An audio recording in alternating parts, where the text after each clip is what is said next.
There's a lot more chatter surrounding Oregon this week, but when national types are talking about names like Dante, Dan, Decorian, Kenyon, Mateo, I'm talking about names like Pancho, Pranon, Harkey, and the big boys up front on the offensive line that are powering the Ducks' offensive machine.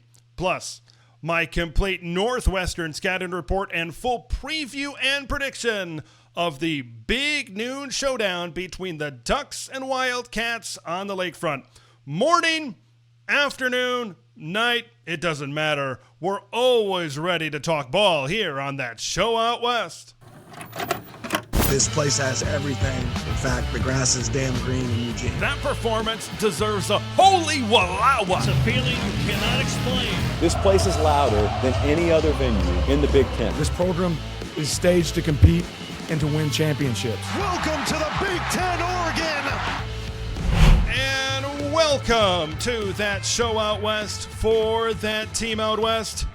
I'm Ted LaRue. There is a large section of the flock that is migrating out east to the banks of Lake Michigan this weekend. Safe travels to you that are traveling out here to the Midwest for this Saturday's game between the Oregon Ducks and the Northwestern Wildcats. We're going to be breaking down everything big noon Saturday between Oregon and Northwestern during this show. Now, what's crazy is I grew up about three and a half hours north of the city to Chicago. I've only been there like 2 or 3 times during my life. I'm not a big city guy.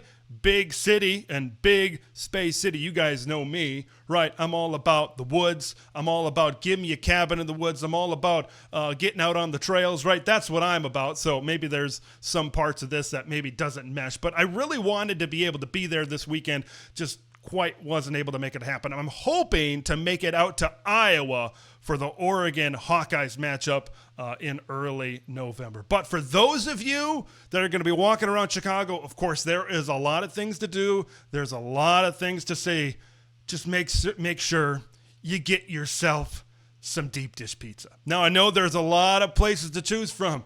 It is the capital, of course, of deep dish pizza. There's a reason why they call deep dish pizza Chicago-style pizza.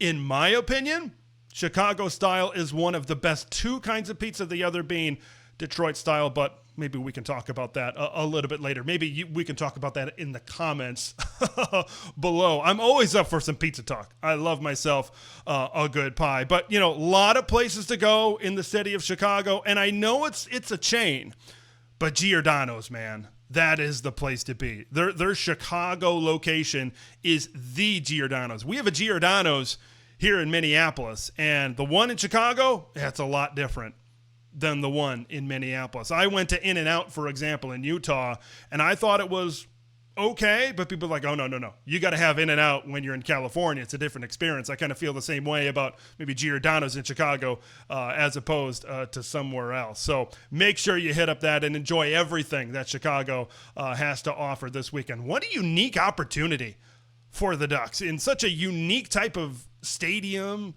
and situation.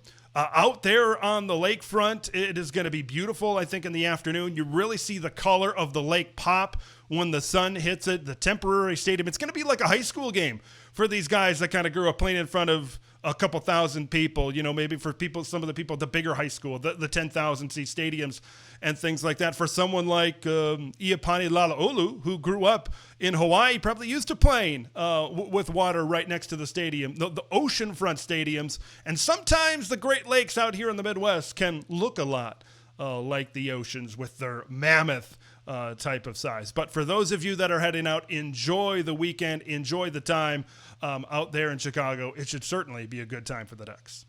We're beginning this Thursday show the same way that we begin every Thursday show during the season, by talking about threads, by talking about the uniform combination that the Ducks will be sporting on Saturday. And man, are these fire. The first away uniforms, the first white jerseys of the season for Oregon. For those of you on audio podcasts, let me paint the picture for you if you haven't seen it already on social media. The helmet, very reminiscent of what you would see of like 1990s style Oregon helmet. Instead of the interlocking UO, of course, you've got the O logo, the outside Autzen Stadium, the inside being the Hayward track, of course, but a solid yellow helmet with the green face mask. Now, Oregon did have a yellow helmet for a road combination against Purdue last year, but it had a white stripe down the middle with a green border on either side of that stripe. But the green face mask with the green O logo, it's a lot like you would see when maybe like Achilles Smith was playing in the mid-90s for the Ducks. But the white uniforms, the classic, traditional Generation O style with the yellow pants, and they've got some pretty fire Nike cleats as well on the shoes. You guys know, I said this week one, I love myself a good contrasting uniform. I love myself a good alternating uniform. Color 1, color 2, color 1, color 2. And that's exactly what you have with the yellow lids, with the white jerseys, with the yellow pants, and then with the white shoes as well. This leads into where do I stand with my rolling uniform power rankings. I've got this uniform. The Week 3 uniform is taking over the top spot over the Week 1 uniform at number 2, and then the last week's uniform, the Week 2 uniform, the all green, sitting there at number 3. Here's why I've got this week's uniform at number 1, because the gap between 1 and 2, a lot smaller than the gap between 2 and 3, which I believe is a lot larger. I love the yellow helmet and the green face mask. You know, this is you look at Week 1, you had the yellow helmet with the yellow face mask, and I thought it was good. But man, it's something hits different. And I love the homage to maybe the more classic type of uniforms that they had before, of course, the Nike investment and before they really took it to another level as far as uniforms are concerned. And like something hits different with the O with these traditional looking jerseys. The wing, I think, the wing on the helmet, I think fits better with the more modern look, like the look that you saw against Michigan State last year, or the look that you saw maybe against Ohio State last year. I think that really works better. But there's something about the O on the helmet that hits with these more traditional, almost like 90s looking type of uniforms. I love this week's look. And that's why I've got it number 1. Have you heard it? I've certainly heard it. There is a lot of steam coming down the tracks. There is a lot of chatter from the national media types about the Ducks this week. They cracked the top 5 for the first time this season. They're sitting there at number 4 in the AP poll. You got guys like Joel Klatt talking about it on his show, on his weekly appearance with Colin Cowherd. He's going to be calling the game this week. He's talking, he said, this is not my words. These are his words, quote, Oregon might win it all. But we got a long way to go before that is going to be decided. But people are starting to recognize how good that this Oregon team at least appears to be early in the season. Now, what are those people going to be talking about? Who are they going to be talking about? They're going to be mentioning Dan Lanning and what he's been able to do getting this team that didn't have a lot of returning production to this point, looking as good as they are right now. They're going to be talking about Dante Moore back there in that pocket, looking calm, cool, comfortable, throwing every single throw on a dime. They're going to be talking about that defense, man. Guys like Amari Washington, that's a beast on the inside. Mateo Uyunglele, right, that's coming off the edge as well. They're going to be talking about those types of guys. But like the end of the third quarter at Autzen Stadium, things have got to get a little bit louder now, a little bit louder now, a little bit louder now as it pertains to one group. And it is the group that I believe is powering the offensive success right now for the Ducks, and it is the big boys up front. It is that offensive line. And I think a lot of credit needs to go a lot of different places, and we're going to hand out a lot of the credit right now when we speak about this offensive line, but Dan Lanning does a lot of really good things. I think maybe one thing that he does that's maybe goes a little bit under the radar is his ability to surround himself with really good coaches. and find really good people to surround himself with. Alik Terry deserves a lot of credit, I think, for what's going on right now on this offensive line. And Coach Lanning and Pancho really talked about it this week on the energy that he is bringing to this group this season. Terry's got an unbelievable relationship with players on our team beyond just the O-line, right? And those guys have a true brotherhood in that room. They're really connected. They want to see each other do great. He's a great teacher, right? He is able to make concepts simple for the players and put them in position to execute. And then he has high expectations. When you tie those things all together, I think you get a great result. You know, shout out to Coach Terry and we got like multiple offensive line coaches who does a great job of making sure that we're developing on and off the field. They do a great job. You know, Coach Terry, I really love. You know, he's very young in the game, one of the youngest O-lineman coaches in the country. And, you know, the way he interacts with us and kind of makes sure that we're on point with everything is awesome. You know, he brings energy all the time, every day to practice. So just seeing when you see like your leader and your coach like bringing it every single day, that kind of gives us the fire to continue to develop and be better every single day. Shout out to the law firm as well, because this was an Oregon staff that lost Mike Cavanaugh out to Oregon State, and they haven't missed a beat. Mike Cavanaugh, one of the best offensive line coaches out there that you get. And this is a group that has immediately gelled together. Here was the question when you talked about offensive line before the season. All right, you got Pancho coming back.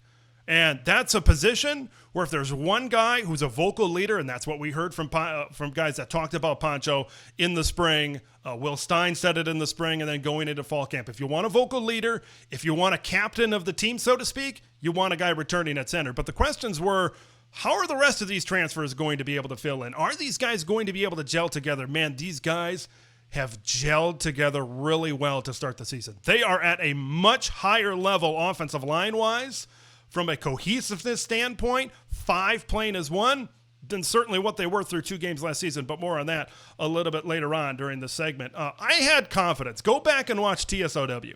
I had a lot of confidence that this offensive line was going to start better this season because of the experience and the size. These guys are freaking huge. The experience that these guys had at maybe some of their other schools. And you kind of knew where everybody was going to be plugged into. There wasn't going to be the musical chairs like you had at the beginning of last season. Okay, you knew, Isaiah World, people love him.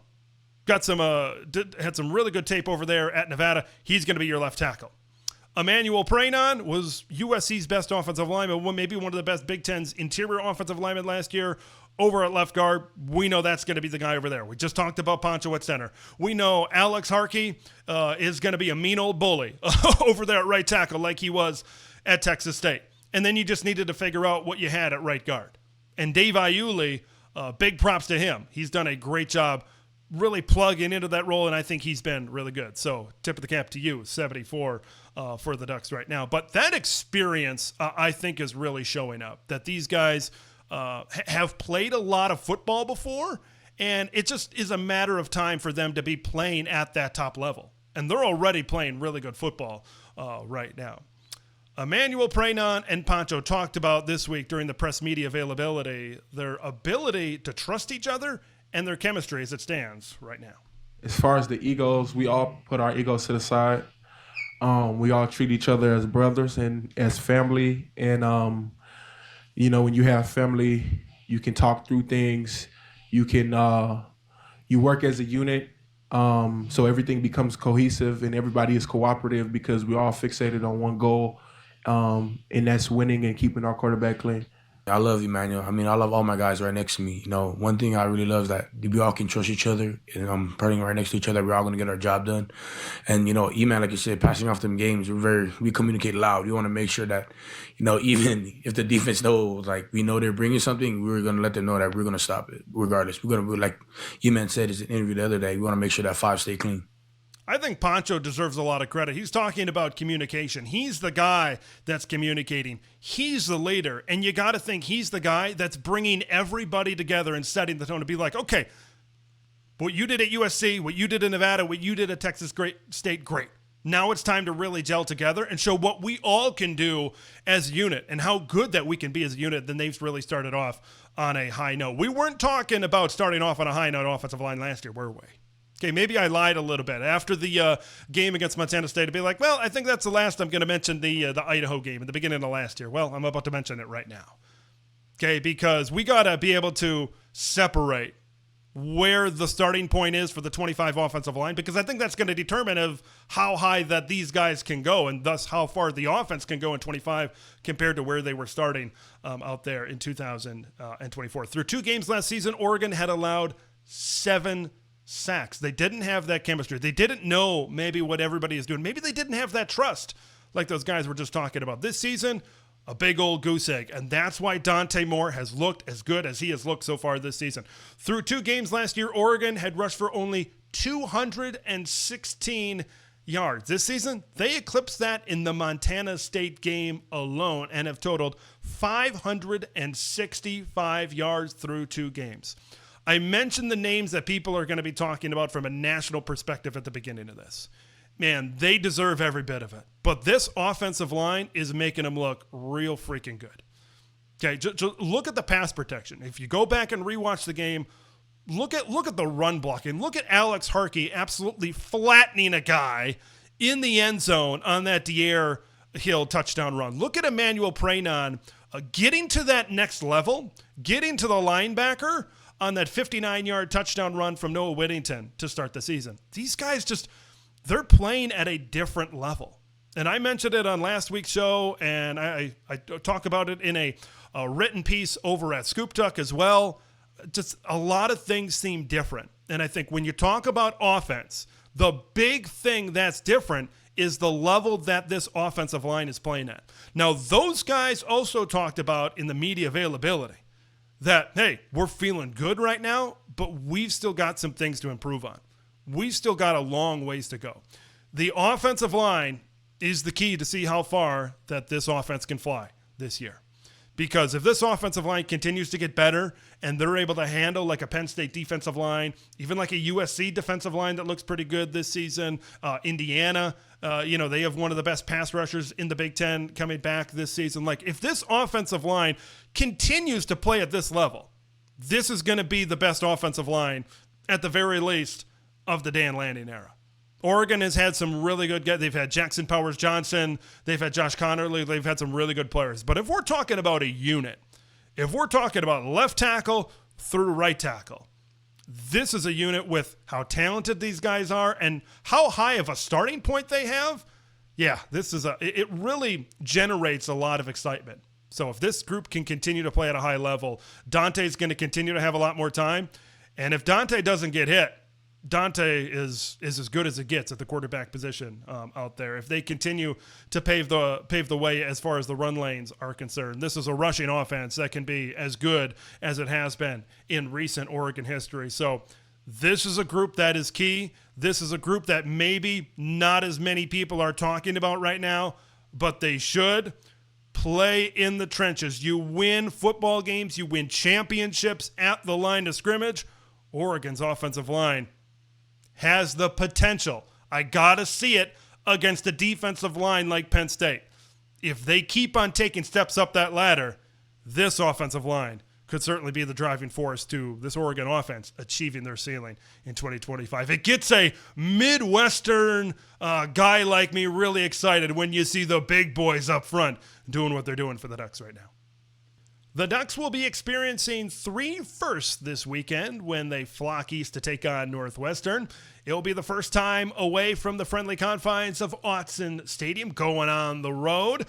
We've got the first Big Ten Conference game of the year and the first 9 a.m. Pacific time kickoff of the Big Ten era for Dan Lanning's squad. Let's dive into our TSOW Scouting Report to know everything about this Northwestern Wildcats team. They currently sit 1 win, 1 loss in the season. They opened up with a 20-point loss on the road at Tulane, 23-3 in the first game of the season. They followed it up with a 42-7 win over Western Illinois, and that win over the Leathernecks featured the highest Pro Football Focus game grade of the David Braun era at 89.4, but I'm not sure if that game really tells us the true and complete story of what the Wildcats are. I watched as much tape as I could on both these games, a good chunk of tape on both these games. I think the game against Tulane maybe tells us more of where Northwestern is right now than certainly the game against Western Illinois. I mean, like, Tulane is one of the best G5 teams out there. They're probably going to be a contender for that group of 5 playoff spot. But you look at WIU, I mean, they're 4-19 the last 2 seasons at the FCS level, including an 0-11 record a couple of years ago. Now, they've got a first-year head coach this year over there with that Leathernecks program, but still, that is not only an FCS program, but that is a bad FCS program right now. So we kind of need to take a look at these 2 games a little bit separately, and I'm going to do that as the scouting report certainly goes forward. Now, Zach Lujan is entering his second season as offensive coordinator, coming over from South Dakota State. That will not be the first time that we mentioned this Jackrabbits program in this scouting report. I think what he really likes to do, they run a lot of stuff with Preston Stone out of shotgun, run a lot of 11 personnel, and they're looking to run the football in the early downs, set up some short to medium passing concepts, and just keep on methodically moving the sticks down the field. But as it pertains to the run game, they're not going to have their number 1 running back going forward, and that's Cam Porter. I mean, he has been on this team for what seems like a lifetime. Remember COVID? Remember 2020?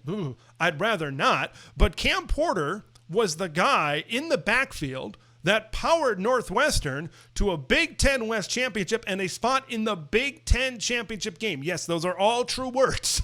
That happened.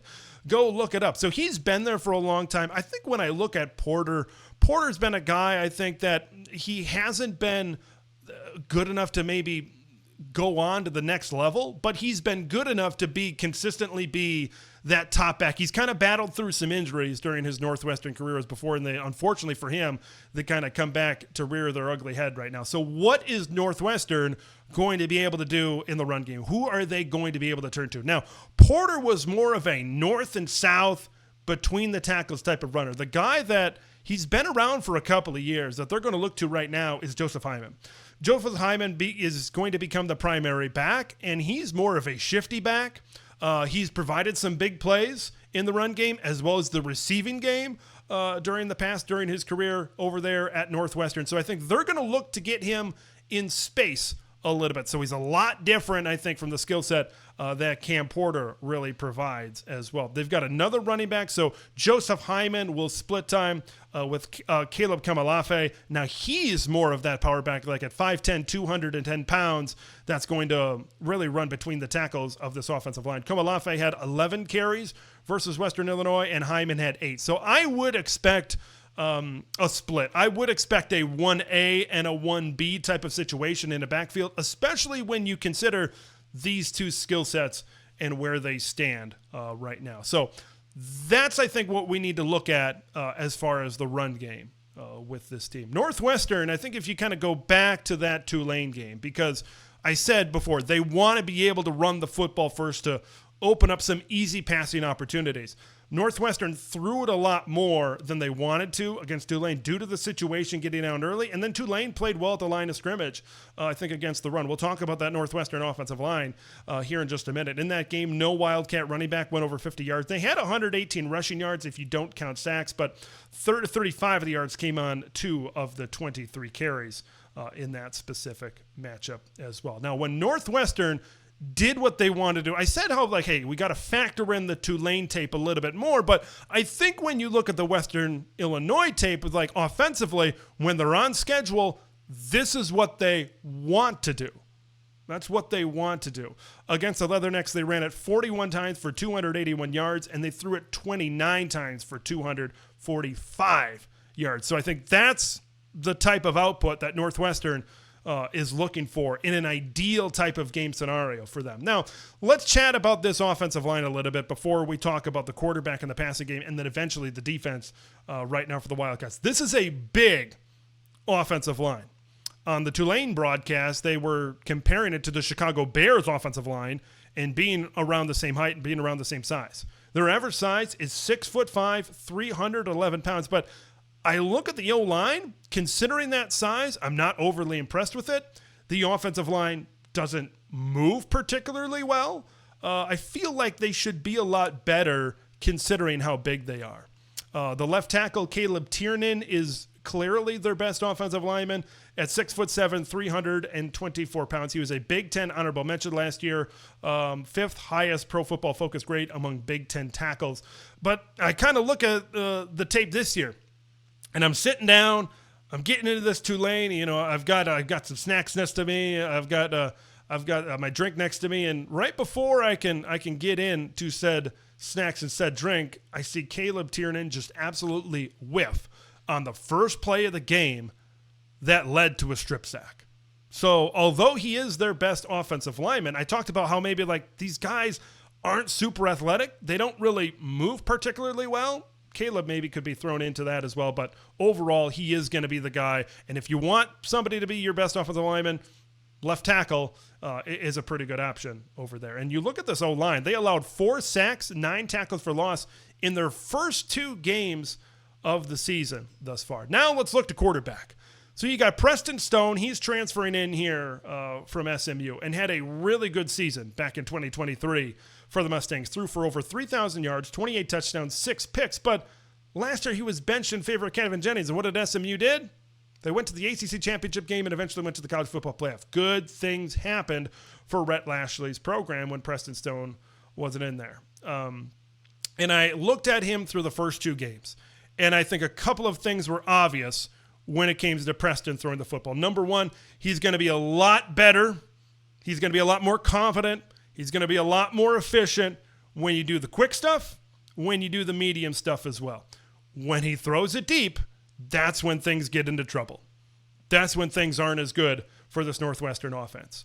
When he throws it, the ball there's a lot of air under the ball when he throws it deep. It tends to float a little bit. He had threw 4 interceptions against Tulane in the season opener, and I believe they were all when he was stretching the ball down the field, and he doesn't make good decisions under pressure. I mean, there was one in the Tulane game, like I think a couple of the interceptions where there are guys in his face and he's throwing off of his back foot, and I do not think he has the arm strength to be able to do that. The ball floats a little bit and thus resulting in a turnover. Under pressure against Tulane, he was 2 of 10, 44 yards, and all 4 interceptions came with a guy in his face, and he was 3 of 12, 54 yards, throwing 10-plus yards down the field against the Green Wave. So they want to keep him confident. They want to keep him throwing those quick out routes, quick ins, quick slants, those types of concepts. That's, I think, where Preston can start to build his confidence. And then maybe they can connect on a deep shot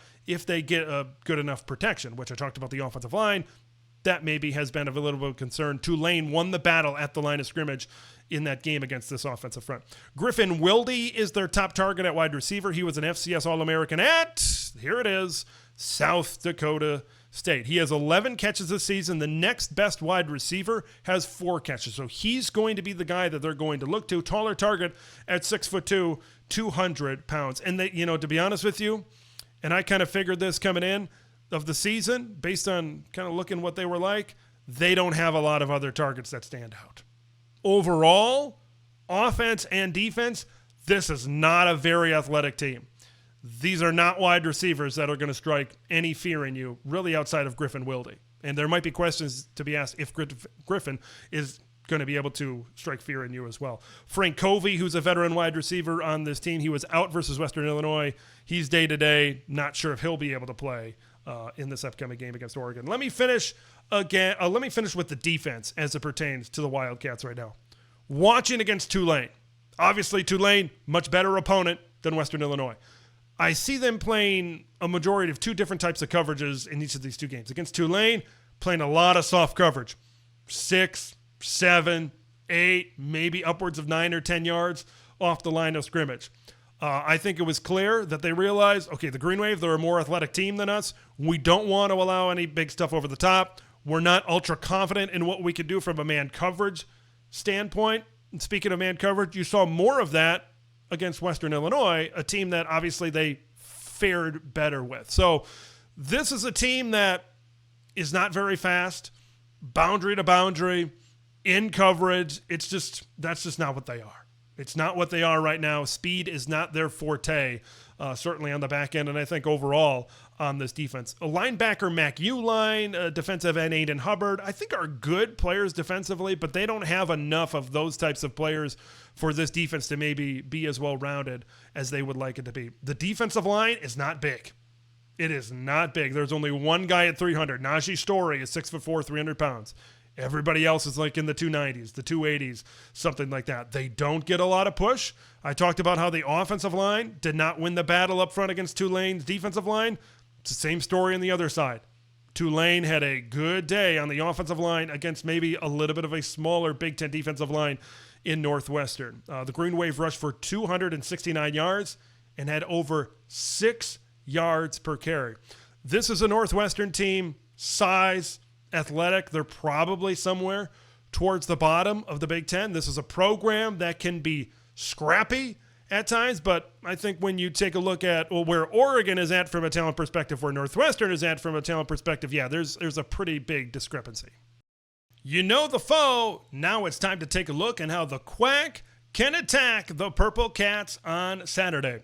The Ducks are now the number 4 team in the country in the AP poll and are 28.5 point favorites. They have either been 28.5 or 29.5 point favorites in every single game this season, according to FanDuel. Of course, the Northwestern Wildcats, the opponent there on the lakefront at Martin Stadium. The over-under for this game currently sits at 48.5, and that doesn't tell me that Vegas has a lot of confidence that they think the Wildcats are going to score a lot of points in this game. And, I'm in the same boat, but we will get to that more as this preview progresses. It all goes down Saturday, 9 a.m. Pacific time. Big noon kickoff is going to be there, and big noon Saturday on Fox with Gus Johnson, Joel Klatt, and Jenny Taft. The last time Oregon was on Big Noon, you got to go back to 2021 when they went into Columbus and defeated the Ohio State Buckeyes early in the season. The last time Gus and Joel called an Oregon game, you got to go back to 2022, the Holiday Bowl, and their win over the North Carolina Tar Heels. The Ducks have 32 straight wins against unranked opponents, and these two programs have met just one time in their history. You got to go all the way back to 1974 when the Ducks fell 14-10 in Evanston. Now, I know a lot has been made about the start time of this game, about body clock. And there have been, in the first year of the Big Ten last year, everybody talked about, look at these West Coast teams traveling across the country. Maybe West Coast teams, not Oregon, but West Coast teams traveling across the country, and maybe some of these Central Time Zone and Eastern Time Zone teams traveling to the West Coast, and how the records for the away team wasn't that great. And maybe there were some excuses being thrown around right now. We know Dan is not big for excuses. From the college football playoff last year, he says, we don't care who we play. We don't care when we play. Line up the ball, put it in the parking lot, and let's go. And body clock is not going to be something, that's not going to be an excuse. That's not going to be something that you're going to be hearing out of this Oregon team. I know there's been a lot made of it, but certainly I'm not really making a lot of it traveling out here to a suburb of Chicago. But I'm confident because Oregon has been preparing for this all season long with their practice times. We're a morning practice team, so not a lot. That's what I told the guys this morning when we were about to go out to practice. I said, this is about the same time we'll be playing, fellas. So our bodies are used to it, right? It's something that we can do that's a little bit different. And yeah, Coach Hamp and Coach Adu, they've been telling us it's going to be 9 a.m. our time. So, we got to get the rest, going to sleep early now, waking up early. Because today we actually woke up, the whole DB Corps woke up at 5. We got here at 5, so we all woke up around 4. That's the time we're going to be waking up anytime, anyway, when that day comes. So we just mentally preparing ourselves throughout the week, get our preparation for the game.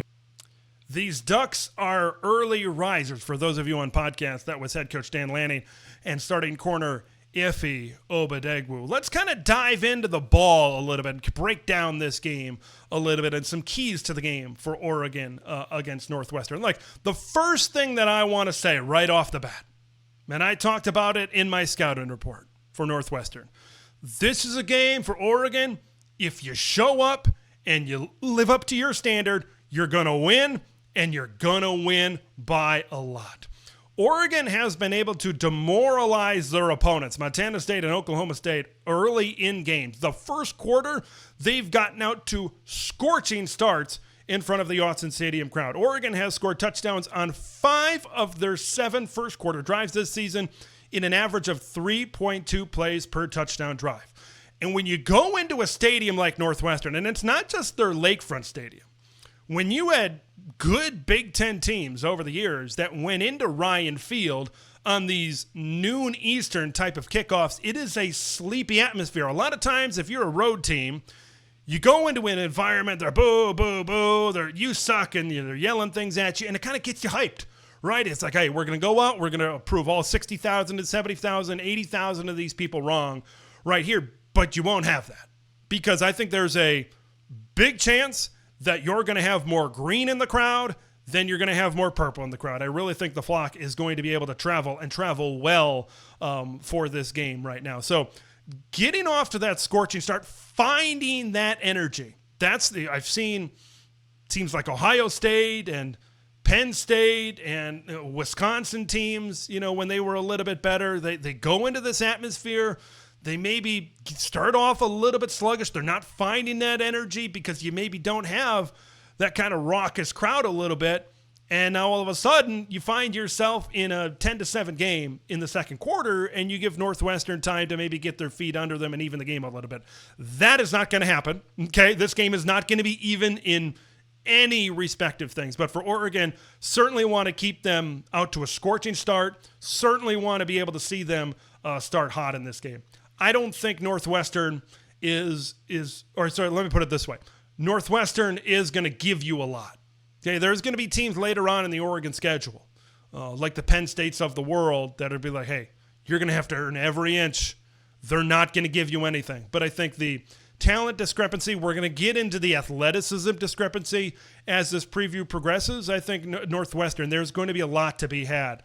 I would expect Oregon to take big advantage their offensive line versus Northwestern's defensive line. There is a big size advantage up there, and I think there's obviously a big talent advantage out there. I would expect Oregon to be able to run the ball, run it a lot, run it early, and run it often. Noah Whittington and Jada Lamar could continue their great seasons.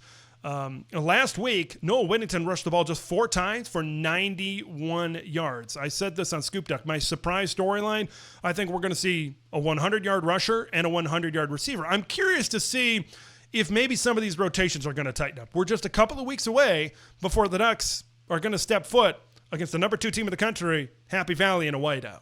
We're seeing a lot of depth, but I'm curious to see in the first quarter, maybe early in the second quarter, how tight these rotations are to maybe get some of these guys a little bit more go, because we've seen a lot of personnel that has been able to trot out there as well. Maybe when this game gets out of hand a little bit, of course, you're going to see more of those other players on the field. But early in the game, that's certainly what I have my eye on. Look, if Tulane can put up 421 yards of total offense and they can have a lot of success on the ground, yeah, I think Oregon certainly should be able to. It would not surprise me to see the Ducks go over 300 yards rushing throughout this game as well.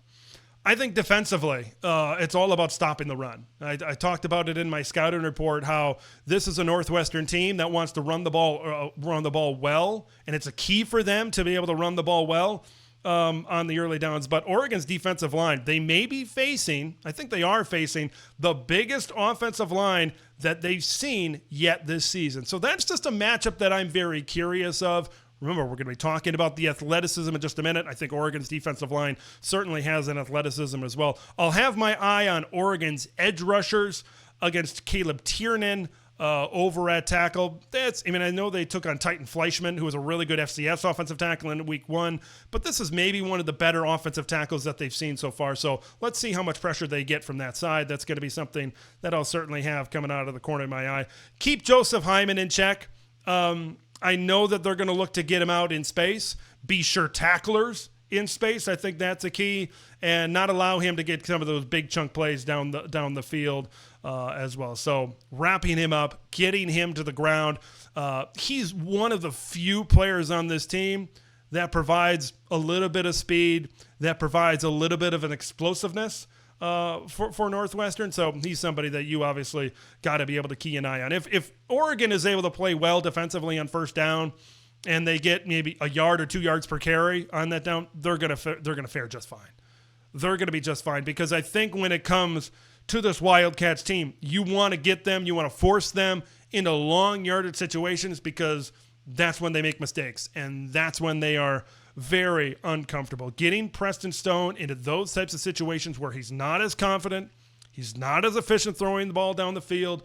These wide receivers maybe don't run as good of routes. They're maybe not as explosive. They can't get to that 10-yard point, the 12-yard point, whatever it be, quicker than Oregon's defensive backs. That's where you want to get them into. That's where I think they're going to make mistakes, and that's where I think you're really going to blow this game open, I think, when all is said and done.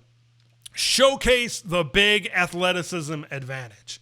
That might be my biggest key and my biggest talking point as far as this preview is concerned. Because if you can get Northwestern to play boundary to boundary on defense, it's going to wear them out. It's going to wear them out. They played really soft coverage, as I said in the scouting report, against Tulane, because they knew they were faster. They knew they couldn't match up man-to-man on them. So Oregon is going to have a tremendous speed advantage, a tremendous depth advantage when it comes to the offensive side of the football. Get the ball to somebody like Gary Bryant. Get your perimeter blockers kind of out in front and feed the studs in space. Because if maybe the deep stuff isn't as available, if they're playing soft, if they're playing off coverage, and they've got kind of those two deep safeties like Montana State did, there is going to be a lot, and I mean a lot, open underneath against this Northwestern offense as well. Oregon's athletic advantage will also be on display on defense, as I mentioned before. This defensive line, we know how athletic a guy like Amari Washington is. We know how athletic a guy like Aiden Breland is as well. And this is a slower Northwestern offensive line, even though they are a little bit bigger, maybe a little bit more lumbering. I think you could see a lot of tackles for loss. You could see a lot of activity in the backfield. Tulane was playing on the other side of the line of scrimmage. I even saw Western Illinois making some plays in the backfield. Once again, like I said about Tulane, if they can do that offensively, what can Oregon do? If these teams can do that defensively, Oregon's certainly going to be able to do that on the defensive side of the football as well. Look, I mean, there's not much more to say about this game. Let's dive in to the prediction to finish off this program. Oregon wins, and yeah, Oregon wins really big. Look, I have no reason to doubt that this team's going to put up 50. I've maybe undersold them in my predictions to start the season, but 59 in week 1, 69 in week 2. I think they keep the good times rolling. I think they get off to another fast start. I don't think Northwestern can do much of anything. Look, I might be overshooting it as far as giving them 7 points. It would not surprise me in and of the slightest if Tosh Lupoy's Duck defense pitches a shutout in this game. It would not surprise me at all. I think you're going to see, I mentioned before, the 100-yard rusher. I think you could see a 100-yard receiver in this game as well. I think the Ducks get their Big Ten slate started in a very positive way and get a big-time win out there on the lakefront. Should be a good time if that's the result. I think a lot of you are going to be having a good old time out there in Chicago after this game is done, because, hey, local time, it's going to be about 2:30, maybe close to 3 o'clock by the time you get out of there. Great opportunity to explore the drinking establishments maybe around the area. Saturday, we are going to be live following this game over on YouTube for that post-game show at West. So make sure you call in, make sure you text in to give your thoughts on all things Oregon versus Northwestern football. Let's hope the Ducks are 3-0 when all is said and done. Another great edition of that show out West is in the books. I'm Ted LeBrew. Have a happy Oregon Duck football Saturday. We will see you on Saturday after the game. I'm Ted LeBrew. This has been that show out West.